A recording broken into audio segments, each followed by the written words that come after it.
사실 최근에 경찰 수사권 조정에 관해서 입법이 됐죠. 네네. 이제 곧 시행이 될 걸로 예상을 하는데, 그걸 보면 여러 가지 뭐 내용들이 있지만 1차적으로는 경찰에서 불기소 처분을 1차적으로 할 수 있는 권한이 포함된 것 같더라고요. 불기소 처분이라면 기소유예 또는 무혐의, 이 처분을 이제 경찰에서도 1차적으로 판단할 수 있다는 의미 같은데, 이게 실제로 형사사건을 진행하는 데 있어서 영향이 아주 크겠죠? 사실 제가 생각할 때는 상당히 이제 큰 변화가 있을 거라고 생각이 들고요. 기존에는 이제 경찰이 기소 의견이 됐든 뭐 불기소 의견이 됐든 일단 무조건 송치를 해야 되잖아요. 송치를 해가지고 예를 들어서 뭐 불기소 의견으로 송치를 했다고 하는데 검사가 다시 뭐 보강수사 지휘를 하고 기소 의견으로 송치를 해라. 그럼 그게 따를 수밖에 없었어요. 지금은 이제 바뀐 제도에 따르면은 경찰이 이 사건은 이제 불기소 의견으로 송치를 한다. 그러면 아마 검찰에서 다시 기소할 수 있는 절차는, 예외적인 절차는 만들어놨지만은 일단은 검찰도 거기에 이제 기소가 될 수밖에 없거든요. 그렇다고 한다면 지금과는 달리 경찰의 권력이 상당히 저는 커지는 거라고 생각을 합니다.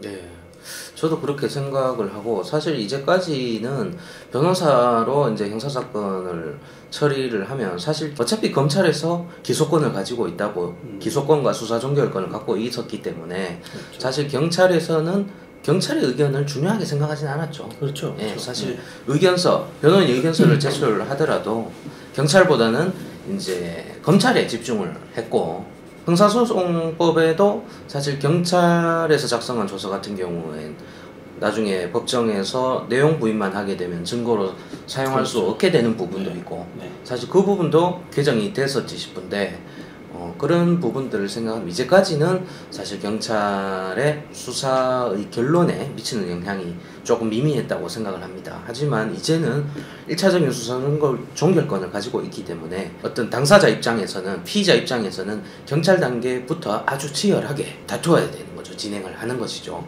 물론 뭐 자백하고 인정하는 사건도 있겠지만 본인이 다투고자 한다면 경찰에서부터 아주 적극적으로 다퉈줘서 경찰에서 1차적으로 불기소 처분이 되면은 사건도 가장 빨리 종결될 것이고, 그런 부분이 아주 많이, 실제로는 아주 많이 영향을 미친다고 생각을 합니다. 그래서 우리도 앞으로 변호사로서도 그런 포인트로 또 일을 해야 될 것 같네요.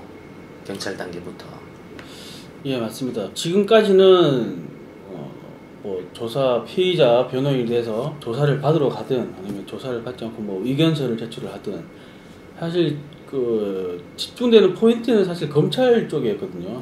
왜냐하면 최종적인 결정권자가 검사이기 때문에. 쉽게 말하면 경찰은 조금 이제 우리가 봤을 때는 뭐 좀 등한시하는 부분이 없지 않아 있었어요. 사실 뭐 우리만큼 뭐 이렇게 법률 전문가도 아니다 뭐 그런 생각도 좀 있었고, 근데 어쨌든 지금 상황에서, 예전에는 뭐 경찰에 계신 분들 중에 뭐 법을 뭐 물론 교육을 다 받고 들어오신 분이지만은 많이 알거나 그러신 분들 사실 많지 않았어요.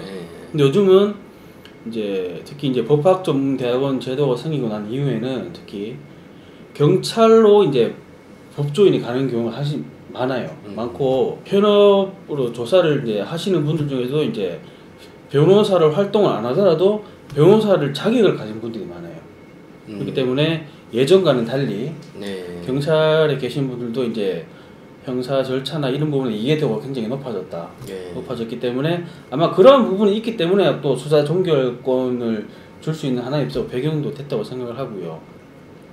그게 당연한, 어떻게 보면 경찰에서도 수사권을 가지는 것이 뭐 세계적인 흐름일 수도 있고, 제가 알기로 미국 같은 경우에도 CIA는 이제 해외 사건을 주로 담당하고 FBI가 국내 사건을 주로 담당하고, 그렇게 수사권이 이제 분산되어 있다고 알고 있거든요. 그러니까 그 경찰이 사실은 검찰보다 훨씬 더 큰 조직인데 수사권을 가지는 것이 어떻게 보면 당연하다고 생각을 합니다. 하지만 이제 경찰 스스로 내부적으로도 법리에 밟기 위해서 노력을 많이 해야 되겠죠. 그렇죠. 예, 아무래도 법리적인 부분은 이제 실무자들이 조금 약할 수는 있기 때문에, 뭐 물론 뭐 우리가 흔히 접하는 어떤 그런 사건들은 어느 정도 분류가 형성되어 있잖아요. 뭐 아주 특별하거나 예외적인 사건이 많지는 않으니까 사실 그런 거는 뭐 지금도 충분히 잘 처리되고 있다고 생각하기 때문에 좀 앞으로는 경찰 단계부터 변호사로서도 일을 많이 해야 되겠습니다. 경찰 단계에서 경찰이 수사 전격권을 가지게 된다고 하면 사실 지금보다 훨씬 변호사가 더 도움이 필요하다고 생각을 하는 게 지금 수사권 조정 과정에서도 나온 말인데 경찰이라는 조직이 상당히 크잖아요. 뭐 전국적으로 다 크기 때문에 그리고 경찰이라는 조직은 어쨌든 지역 밀착적일 수밖에 없어요. 쉽게 말해서 지역 유지 그런 문제가 있었어요. 쉽게 말해서 뭐 어느 정도 지역에 영향력이 있는 사람이 경찰의 조사를 받게 된다고 하면 아니면 그런 사람이 고소를 한 사건이라고 하면 이 경찰 입장에서 검찰의 통제를 받지 않고 적절하게 이제 수사를 할 수 있겠느냐. 맞죠? 일반 사람들이 그냥 하는 얘기로 뭐 경찰 뭐 아는 사람이니까 봐주고 안 가면 뭐 더 처벌한 거 아니냐 이런 말이 분명히 나올 수도 있고 실제로 저는 그런 게 나올 수 있다고 봐요. 경찰 과정에서. 그렇기 때문에 오히려 그런 과정에서 비위적인 일이 나타나지 않도록 하려면 정말 변호사가 감시적인 역할을 제가 해야 된다고 보거든요. 피해자가 됐든 고소인이 됐든 이런 절차적인 부분이라든가 내용적인 진행적인 부분에서 잘못된 부분이 있다고 하면 변호사가 거기에 대해서 이제 지적을 하고 그게 이제 좀 시정이 될 수 있도록 하기 위해서 변호사 역할이 저는 앞으로 훨씬 더 커진다고 생각을 합니다. 그럼 배 변호사 같은 경우는 경찰에서 사건을 맡았는데 본인에게 유리한 방향으로 흘러갑니다. 사건이. 근데 법리적으로는 맞지 않는다고 하면 그걸 지적하겠어요? 물론 이제 제가 일을 하는 부분에 유리하게 흘러는 가는데 법리적으로는 조금 문제가 있다. 그렇다고 하면은 뭐 지적을 당연히 안 할 가능성이 많겠죠.